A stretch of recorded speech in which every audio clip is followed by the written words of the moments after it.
Hello dear students, आज हम लोग इंडक्टिव इफेक्ट के एप्लीकेशन को देखेंगे। देखिए, इंडक्टिव इफेक्ट को मैंने पिछले लेक्चर में बताया था कि इंडक्टिव इफेक्ट दो टाइप का होता है, एक प्लस आई इंडक्टिव यानी प्लस इंडक्टिव इफेक्ट और एक होता है माइनस इंडक्टिव इफेक्ट। अब दोनों इंडक्टिव इफेक्ट का कौन कौन से ग्रुप इन दोनों इफेक्टिव ग्रुप में आते हैं इसको समझेंगे, उसके बाद हम लोग उसके एप्लीकेशन को देखेंगे। तो पहले एक बात थोड़ा सा रिवीजन करते हैं कि प्लस इंडक्टिव इफेक्ट और माइनस इंडक्टिव इफेक्ट होता क्या है। मैंने कहा था कार्बन से एक नाइट्रोजन ग्रुप लगा दो, एक कार्बन से सिलिकॉन ग्रुप लगा दो। अब देखें, कार्बन और नाइट्रोजन दोनों में किसकी इलेक्ट्रोनेगेटिविटी ज़्यादा है, तो ऑफकोर्स नाइट्रोजन की ज़्यादा है, तो नाइट्रोजन पे डेल निगेटिव और इस पे डेल पॉजिटिव। इसका मतलब क्या है कि नाइट्रोजन जो ये इलेक्ट्रॉन है इसको अपनी तरफ अट्रैक्ट करेगा, यानी ये इलेक्ट्रॉन को, इस वाले जो बॉन्ड का इलेक्ट्रॉन है इसको अपनी तरफ अट्रैक्ट कर रहा है, तो ये कहलाएगा इलेक्ट्रॉन विड्रॉइंग ग्रुप। कौन सा ग्रुप? Electron withdrawing group. और ये हमारे पास है, देखें अब ये क्या है, इसकी इलेक्ट्रोनेगेटिविटी अब कार्बन की ज़्यादा है और इस पे हल्का सा डेल पॉजिटिव आएगा। जब डेल पॉजिटिव आएगा तो ये क्या करेगा, इलेक्ट्रॉन को ये पुश करेगा, ये वाला जो ग्रुप है इलेक्ट्रॉन को पुश करेगा, तो इसको हम लोग बोलते हैं इलेक्ट्रॉन डोनेटिंग ग्रुप। अब इन दोनों ग्रुप के बिहाफ पे हम लोग जो ग्रुप होता है हमारे पास, ये दो टाइप का होता है, एक होता है माइनस आई ग्रुप, एक होता है plus I group. Electron donating group को हम लोग प्लस आई ग्रुप में रखते हैं और इलेक्ट्रॉन विड्रॉइंग ग्रुप को हम लोग माइनस आई ग्रुप में रखते हैं, ठीक है ना। अब देखें, इसको समझने के लिए, यानी जो ग्रुप हम लोग कार्बन को नहीं देखेंगे, कार्बन के अलावा जो ग्रुप लगा हुआ है इस ग्रुप को देखें तो इस पे माइनस चार्ज आ रहा है ना, तो इसके क्या कहलाएगा, माइनस आई ग्रुप में आएगा। इस पे देखें प्लस ग्रुप आ रहा है, इसको हम लोग प्लस आई ग्रुप में रखेंगे। क्लियर है। अब देखें, इंडक्टिव इफेक्ट में प्लस आई ग्रुप और माइनस आई ग्रुप को हम लोग दो पार्ट में कैटेगराइज किए हैं। अब यहाँ पे कौन कौन से ग्रुप हैं, सबसे ज़्यादा जो प्लस आई माइनस आई पावर होती है वो NR3 की सबसे ज़्यादा होती है, यानी हम लोग एमीन से हम लोग जो होता है वहाँ से हम लोग हाइड्रोजन को रिप्लेस करके एल्काइल ग्रुप लगाते हैं। उसके बाद NO2 निगेटिव, उसके बाद CN, उसके बाद हमारा एल्डिहाइड, फिर उसके बाद या हम लोग कहें कि यहाँ पे एल्डिहाइड है, उसके बाद ये हमारा carboxylic group, hydrogen, hydroxide, phenyl और हाइड्रोजन। यहाँ पे देखें O निगेटिव, COO निगेटिव, उसके बाद यहाँ पे टर्शरी एल्काइल, सेकेंडरी एल्काइल और यहाँ पे प्राइमरी यानी 1 डिग्री। उसके बाद ये मिथाइल हमारा और ये हाइड्रोजन, यानी हाइड्रोजन दोनों में कॉमन है, तो हाइड्रोजन पे बहुत ज़्यादा हमारा इफेक्ट नहीं पड़ेगा। ये दो टाइप के ग्रुप थे। अब यहाँ पे हम लोग इसके एप्लीकेशन को देखेंगे। इसके एप्लीकेशन में हम लोग तीन चीज़ें क्लियर करते हैं। सबसे पहली चीज़, हम लोग किसी भी ऑर्गेनिक कंपाउंड की स्टेबिलिटी को चेक करते हैं। दूसरी हमारा एसिडिक स्ट्रेंथ को चेक करते हैं और तीसरा होता है बेसिक स्ट्रेंथ को। इन तीन चीज़ों को हम लोग इंडक्टिव इफेक्ट के एप्लीकेशन में पढ़ेंगे। क्लियर है। अब सबसे पहले बात करते हैं हम लोग स्टेबिलिटी को। देखें, स्टेबिलिटी के लिए हम लोग एक चीज़ सीधे से लगाएं, स्टेबिलिटी इनवर्सली प्रोपोर्शनल होती है क्या, magnitude of charge.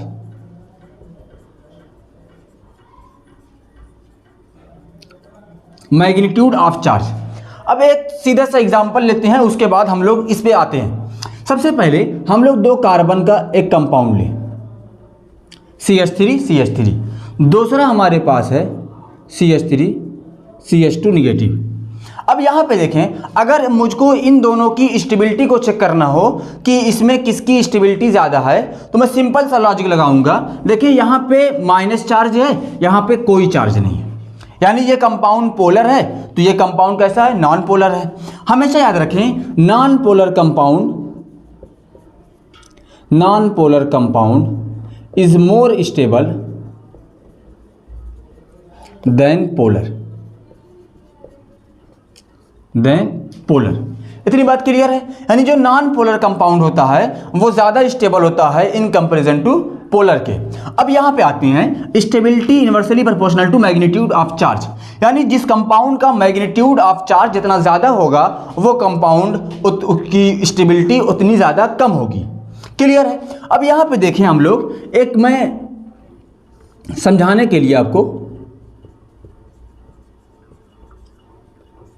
Minus I group और यहाँ पे CH2 पॉजिटिव और यहाँ पे CH2 निगेटिव।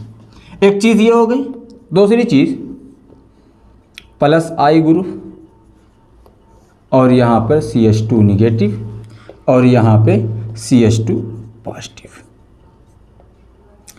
अब मान लीजिए कि हमारा एक CH2 निगेटिव है, यानी कोई ग्रुप है जिस पे निगेटिव चार्ज है और उस पे पॉजिटिव चार्ज है, निगेटिव चार्ज पॉजिटिव चार्ज, और उसको हम लोग माइनस आई ग्रुप या प्लस आई ग्रुप से हम लोग अटैच किए हैं। अब हमको स्टेबिलिटी चेक कर रही है। स्टेबिलिटी के लिए हमको एक बात बस जाननी है, याद रखनी है कि हमारे पास जो स्टेबिलिटी होती है वो inversely proportional to magnitude of charge होती है। किसके? मैग्नीट्यूड ऑफ चार्ज की होती है। अब यहाँ पे हम लोग देखें तो हमारे पास ये माइनस आई ग्रुप है। माइनस आई ग्रुप क्या होता है? यानी इलेक्ट्रॉन विड्राइंग ग्रुप होता है। कौन सा ग्रुप होता है? देखें, माइनस आई ग्रुप यानी इलेक्ट्रॉन को विड्रा करता है। जब इलेक्ट्रॉन को विड्रा करेगा यानी ये अपनी तरफ अट्रैक्ट करेगा। यहाँ से इलेक्ट्रॉन को अट्रैक्ट किया, यहाँ से भी इलेक्ट्रॉन को अट्रैक्ट किया। क्लियर है? अब यहाँ पे देखें, अब इसके ऊपर माइनस चार्ज था तो इस ग्रुप ने क्या किया? इसके माइनस चार्ज को अपनी तरफ अट्रैक्ट किया, यानी इलेक्ट्रॉन को अट्रैक्ट कर रहा है, यानी माइनस चार्ज को कहीं ना कहीं अट्रैक्ट कर रहा है, अपनी तरफ अट्रैक्ट किया। तो इस कंपाउंड के ऊपर जो चार्ज का मैग्नीट्यूड है वो कुछ ना कुछ कम किया। यही मतलब है ना। इसने जब इसके चार्ज को, यानी इलेक्ट्रॉन को अगर ये अपनी तरफ अट्रैक्ट कर लेगा तो इसके ऊपर चार्ज खत्म हो जाएगा। अगर ये इलेक्ट्रॉन को अट्रैक्ट कर रहा है अपनी तरफ तो इसके ऊपर से चार्ज कुछ ना कुछ कम हुआ। जब चार्ज कम होगा तो स्टेबिलिटी क्या होगी? इंक्रीज करेगी। ऐसे ही यहाँ पे देखें, इसके साथ क्या कर रहा है? इलेक्ट्रॉन को अट्रैक्ट कर रहा है, इस पे प्लस चार्ज है। जब इलेक्ट्रॉन इससे दूर जाएंगे तो इसके ऊपर प्लस चार्ज और बढ़ेगा, यानी चार्ज क्या हो रहा है? इंक्रीज कर रहा है। जब चार्ज बढ़ेगा मैग्नीट्यूड और स्टेबिलिटी क्या होगी? स्टेबिलिटी इन्वर्सली है तो ये घट जाएगी। इसका मतलब क्या हुआ कि अगर किसी निगेटिव कंपाउंड के साथ, यानी निगेटिव चार्ज कंपाउंड के साथ माइनस आई ग्रुप लगा है तो वो उसकी स्टेबिलिटी को इंक्रीज करता है, और अगर प्लस ग्रुप के साथ, यानी प्लस चार्ज वाले ग्रुप के साथ माइनस आई ग्रुप लगा हुआ है तो उसकी स्टेबिलिटी क्या होगी? डिक्रीज करेगी। ऐसा ही यहाँ पे हम लोग देखें तो यहाँ पे क्या हो रहा है? यहाँ पे हो क्या रहा है कि हमारे पास ये निगेटिव है, प्लस आई ग्रुप इलेक्ट्रॉन को डोनेट करता है। इलेक्ट्रॉन को डोनेट किया, यहाँ भी इलेक्ट्रॉन को डोनेट किया। अब होता क्या है कि इसके ऊपर माइनस चार्ज पहले से है, इलेक्ट्रॉन और दे रहा है। ये वाला ग्रुप जो है वो इलेक्ट्रॉन पंपिंग या इलेक्ट्रॉन डोनेटिंग ग्रुप है। इलेक्ट्रॉन को इसको दे रहा है, जब इलेक्ट्रॉन इसको और मिलेगा तो इसके ऊपर चार्ज, निगेटिव चार्ज क्या होगा? इंक्रीज करेगा। जब निगेटिव चार्ज इंक्रीज करेगा यानी charge, magnitude of charge increase कर रहा है तो स्टेबिलिटी क्या होगी? घट जाएगी। ऐसे ही यहाँ पे देखें तो यहाँ पे क्या हो रहा है? प्लस चार्ज जो यहाँ पे प्लस चार्ज है ये इसको इलेक्ट्रॉन दे रहा है। जब ये इलेक्ट्रॉन पाएगा तो इसका प्लस चार्ज क्या होगा? न्यूट्रलाइज होगा, यानी प्लस चार्ज कम होगा। जब प्लस चार्ज कम होगा तो इसका चार्ज का मैग्नीट्यूड क्या होगा? कम होगा, तो इसकी स्टेबिलिटी बढ़ जाएगी। अब इससे हम लोग कंक्लूजन क्या निकाल सकते हैं? देखें, अगर किसी भी ग्रुप के साथ प्लस आई ग्रुप लगा है तो उसकी स्टेबिलिटी पर क्या फर्क पड़ेगा, इस बात को देखें। तो अगर जो प्लस आई ग्रुप से लगा हुआ है, अगर उस कंपाउंड पे ऑलरेडी माइनस चार्ज है तो वो उसकी स्टेबिलिटी को क्या करेगा? घटाएगा, और अगर प्लस के साथ है तो उसकी स्टेबिलिटी को बढ़ाएगा। तो यहां से मैं एक बात लिख सकता हूं कि देखिए क्या लिख सकता हूं मैं भाई, लाइक फेवर लाइक। इसका मतलब क्या है? जो जैसा है वैसे को फेवर कर रहा है, यानी माइनस है, माइनस आई माइनस वाले को फेवर कर रहा है, उसकी स्टेबिलिटी को बढ़ा रहा है। प्लस वाला है, प्लस की स्टेबिलिटी को बढ़ा रहा है कि नहीं? तो इसीलिए मैंने लिखा कि लाइक फेवर लाइक। इसको नोट करें, उसके बाद मैं कुछ एग्जाम्पल करवाता हूं ताकि आपको बात और अच्छे से क्लियर हो। चलिए एक एग्जाम्पल लेते हैं। CH3 positive, CH3 CH2 positive, CH3 CH3H positive और CH3 पॉजिटिव। हमको स्टेबिलिटी का ऑर्डर बताना है। चलिए देखते हैं क्या होता है। सबसे पहले देखेंगे कि चारों में प्लस चार्ज है, यानी कार्बन के ऊपर प्लस चार्ज है। अब इस कार्बन से कौन सा ग्रुप लगा हुआ है? CH3 ग्रुप, यानी मेथाइल ग्रुप लगा हुआ है। तो मेथाइल ग्रुप किस में आता है? मेथाइल ग्रुप हमारा आता है प्लस आई ग्रुप। और प्लस आई ग्रुप कैसा होता है? Electron donating group. Electron donating group क्या करता है?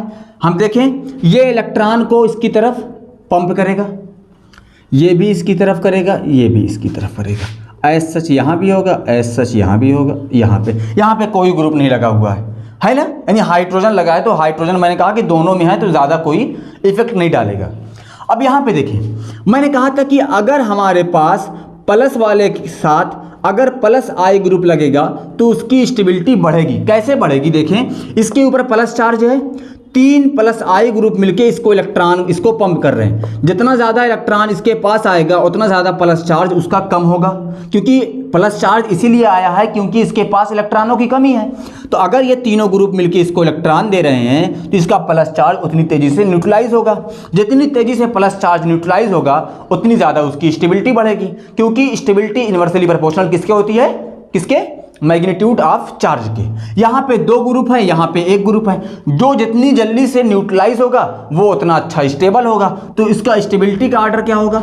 ये वाला होगा।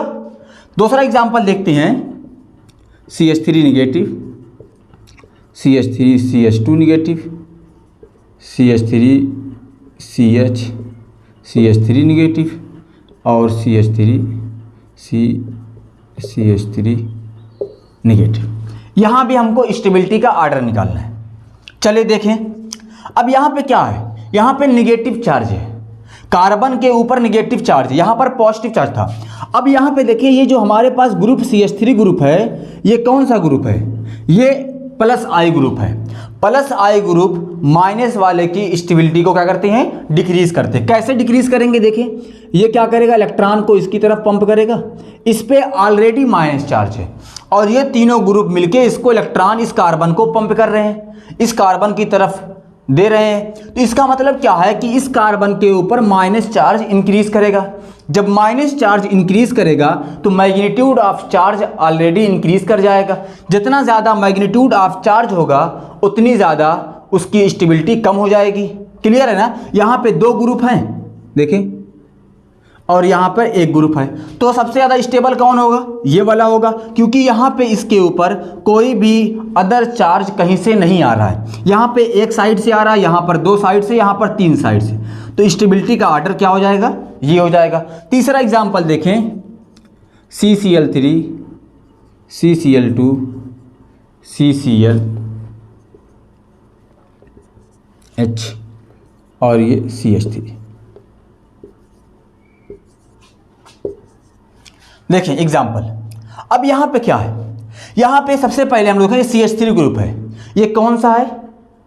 इलेक्ट्रॉन डोनेटिंग ग्रुप है। हमको अभी इससे नहीं मतलब कोई है। कार्बन के ऊपर हम लोग चेक कर रहे हैं निगेटिव चार्ज है। डिफरेंस कहाँ पे है? डिफरेंस यहाँ पे देखें, यहाँ पर 3 क्लोरीन ग्रुप, यहाँ पर 2 क्लोरीन ग्रुप, यहाँ पर 1, यहाँ पर कोई क्लोरीन ग्रुप नहीं। डिफरेंस बेसिकली ये है, डिफरेंस को ही पहचानना है। डिफरेंस पहचानना आ गया तो क्वेश्चन बहुत इजीली सॉल्व हो जाएंगे।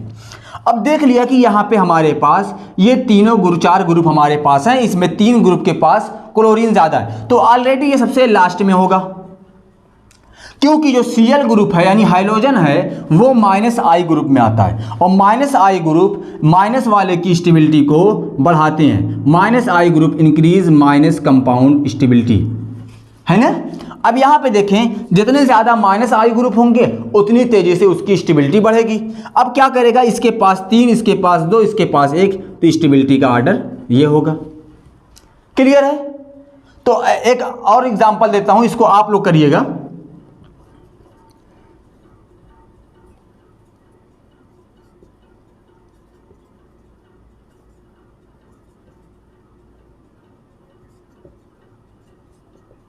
इसकी स्टेबिलिटी निकालिए। CH2F CH2Cl CH2F CHF2 CF3 सब पे माइनस चार्ज है। करिएगा। सबसे ज़्यादा किसकी स्टेबिलिटी होगी? सबसे ज़्यादा किसकी होगी? इसकी होगी ना, क्योंकि ये जो फ्लोरीन है, देखें सबसे पहले कॉमन चीज़ देखें, यहाँ पर 1 फ्लोरीन 2 फ्लोरीन 3 फ्लोरीन, अब यहाँ पे देखें एक क्लोरीन है, सबसे पहले इन दोनों में आते हैं क्योंकि ये चारों ग्रुप जो है, जो फ्लोरीन क्लोरीन जो भी ग्रुप है सब के सब -I ग्रुप हैं, तो स्टेबिलिटी तो बढ़ाएंगे, ये तो डन है। अब यहाँ पे देखें सबसे ज़्यादा स्टेबिलिटी इसकी होगी क्योंकि यहाँ पे 3 इलेक्ट्रोनेगेटिव ग्रुप हैं, उसके बाद यहाँ पर 2 इलेक्ट्रॉन। अब इन दोनों में कौन है? अब इन दोनों में देखें क्लोरीन और फ्लोरीन, फ्लोरीन सबसे ऊपर होता है, उसके बाद क्लोरीन होता है, और फ्लोरीन पूरे पीरियोडिक टेबल में सब मोस्ट इलेक्ट्रोनेगेटिव एलिमेंट है। इलेक्ट्रोनेगेटिव एलिमेंट है मतलब क्या होगा, ये क्या करेगा, इसके ऊपर से इलेक्ट्रॉन को अपनी तरफ अट्रैक्ट उतनी तेजी से करेगा, तो इसके ऊपर नेगेटिव चार्ज घटेगा और नेगेटिव चार्ज घटेगा, तो ये इसके बाद है। यानी अगर मैं इसका नंबरिंग करूँ 1 2 3 4, तो ये क्या हो जाएगा, 4 सबसे ज़्यादा, उसके बाद 3, उसके बाद 1 और सबसे लास्ट में 2। ये हमारा आर्डर हुआ। क्लियर है? इसको नोट कर लें, उसके बाद हम लोग उसकी एसिडिक स्ट्रेंथ के बारे में बात करते हैं। चले एसिडिक स्ट्रेंथ के बारे में बात करते हैं। एसिडिक स्ट्रेंथ देखें, एसिडिक स्ट्रेंथ का अगर हम लोग देखें कि कौन कंपाउंड सबसे ज़्यादा उसके पास या कि कौन से कंपाउंड के पास एसिडिक स्ट्रेंथ सबसे ज़्यादा है, इसके बारे में बात करते हैं। देखें एसिडिक स्ट्रेंथ डायरेक्टली प्रोपोर्शनल होती है H+ लूजिंग टेंडेंसी, यानी कौन सा कंपाउंड प्रोटॉन सबसे तेजी से लूज करता है, डायरेक्टली प्रोपोर्शनल टू Ka यानी acidic constant, inversely proportional to pKa। अगर P के फॉर्म में हो जाएगा तो ये इनवर्सली प्रोपोर्शनल हो जाएगा, ठीक है ना। और डायरेक्टली प्रोपोर्शनल होता है -I ग्रुप और inversely proportional to +I group. Basically आपको याद रखना है ये कि acidic strength directly proportional to -I group, inversely proportional to +I group. Clear है ना। चले अब इन दोनों में हम लोग बात करते हैं। एग्जाम्पल लेते हैं CF3COH, CHCF2COH, CH2FCOH और CH3COOH। हमको इसमें एसिडिक स्ट्रेंथ का आर्डर बताना है। देखें सबसे पहले हम लोग डिफरेंस चेक करते हैं, कहाँ पे डिफरेंस है।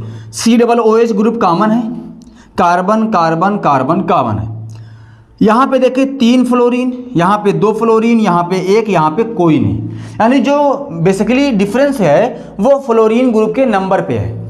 अब फ्लोरीन ग्रुप चेक करते हैं क्या है। बेसिकली ये हाइड्रोजन में आता है, हाइड्रोजन -I ग्रुप है, -I ग्रुप डायरेक्टली प्रोपोर्शनल होता है एसिडिक स्ट्रेंथ के। क्लियर है। अब एसिडिक स्ट्रेंथ के बेस पे देखें तो जितना ज़्यादा -I ग्रुप होगा उतनी ज़्यादा उसकी एसिडिक स्ट्रेंथ होगी। यहाँ पे 3 है, यहाँ पे 2, यहाँ पे 1, यहाँ पे कोई नहीं, तो इस बिहाफ पे इसका आर्डर क्या होगा, ये होगा।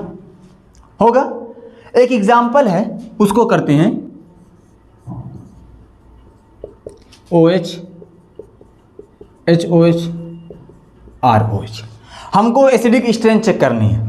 कैसे चेक करेंगे? देखिए कॉमन OH ग्रुप सेम है, यानी फिनाल है, वाटर है, एल्कोहल है। अब यहाँ पे डिफरेंस क्या है, यहाँ पे H है, यहाँ पे ये फिनालिक ग्रुप है और ये हमारे पास एल्काइल ग्रुप है। अब देखें इन दोनों में पहले चेक करें। फिनाल हमारे पास क्या है, हमको एसिडिक स्ट्रेंथ का आर्डर चेक करना है, ठीक है ना। अब यहाँ पे देखें फिनालिक ग्रुप हमारा -I ग्रुप में है, जबकि हाइड्रोजन कॉमन है। R ग्रुप हमारा पास किसमें है, एल्काइल ग्रुप, यानी एल्काइल ग्रुप हमारा है +I ग्रुप में, और +I क्या करता है, एसिडिक स्ट्रेंथ को डिक्रीज करता है। तो इस हिसाब से आर्डर हमारा ये होगा। तो हम लोग कह सकते हैं कि water is more acidic then alcohol. ये बात याद कर लीजिएगा, ठीक है ना। तो हमारे पास ये हो गया एसिडिक स्ट्रेंथ का। अब हम लोग इसको नोट करें, नेक्स्ट पढ़ते हैं बेसिक स्ट्रेंथ के बारे में। चलें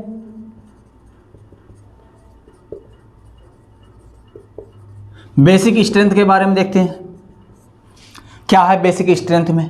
बेसिक स्ट्रेंथ देखिए, बेसिक स्ट्रेंथ हम लोग इसको समझें, यानी किसी भी कंपाउंड, ऑर्गेनिक कंपाउंड या कोई भी कंपाउंड हो, वो कितनी तेज़ी से हाइड्रोजन यानी प्रोटॉन को एक्सेप्ट करता है वो बेस कहलाता है, और जितनी तेज़ी से बेस को प्रोटॉन को एक्सेप्ट करेगा उतना अच्छा बेस कहलाएगा। अब यहाँ पे देखें बेसिक स्ट्रेंथ में, तो बेसिक स्ट्रेंथ डायरेक्टली प्रोपोर्शनल होती है प्रोटॉन एक्सेप्टिंग पावर,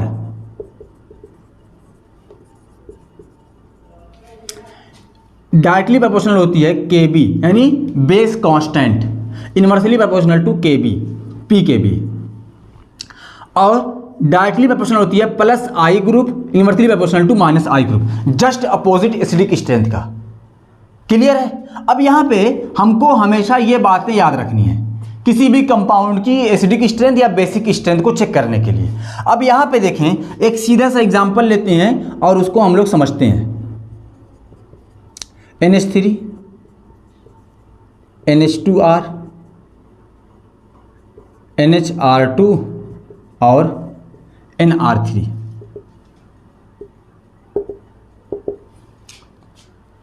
है ना? हमको इस कंपाउंड के हमको बेसिक स्ट्रेंथ चेक करनी है।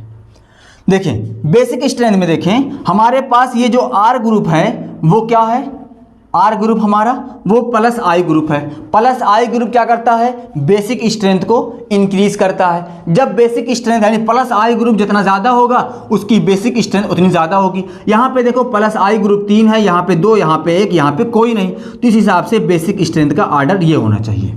लेकिन होता क्या है, ये सिर्फ और सिर्फ वैलिड है गैसियस फेज में, गैस फेज।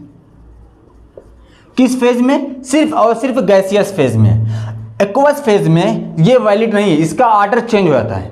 उसके आर्डर के लिए आपको मॉलिक्यूलर ऑर्बिटल थ्योरी से समझना पड़ेगा। लेकिन यहाँ पे मैं कुछ आपको शॉर्ट ट्रिक कर देता हूँ ताकि आपको बातें याद रहे। जैसे मान लीजिए कि अगर R इक्वल टू हो CH3, क्या हो, R की जहाँ पे CH3 ग्रुप हो तो इसका आर्डर क्या होगा, 213 N। अभी बताते हैं। R इज इक्वल टू हो C2H5 तो हो जाएगा 231 N। R is equal to हो CH3 का होल ट्वाइस CH निगेटिव, तब क्या हो जाएगा 1N23। R is equal to हो CH3 का होल थ्राइस C निगेटिव, तो हो जाएगा N123। ये हमारे पास आर्डर है किसमें, ये आर्डर है एक्वस फेज में। किस फेज में, एक्वस फेज में। अब ऐसा आर्डर होता क्या है, देखिए यहां पे मतलब क्या है, सेकंड मतलब कि सेकेंडरी, कौन सा, सेकेंडरी एमीन यानी NHR2, 1 यानी प्राइमरी, ठीक है ना, N मीन्स यानी NH3, ठीक है ना, और यहाँ पे 3 यानी टर्शरी। ऐसे ही ये आर्डर आपको याद करना चाहिए। ये ऐसा इसलिए होता है क्योंकि ये हाइड्रेशन का फॉर्मेशन करता है वाटर मॉलिक्यूल में, जिसकी वजह से उसका आर्डर जो होता है वो डिसबैलेंस होता है। अब क्वेश्चन ये है कि अगर मान लीजिए क्वेश्चन पेपर में मेंशन ना हो कि हमको एक मान लीजिए कि हमको फॉर एग्जांपल कोई एग्जांपल दिया हो और कहा जाए कि इसकी बेसिक स्ट्रेंथ निकालिए, तो हम कौन सा फेज मानेंगे। अगर आपको क्वेश्चन में फेज मेंशन ना हो, फेज मेंशन ना हो, तो क्या करेंगे, तो हम लोग एक्वस फेज मान के चलेंगे।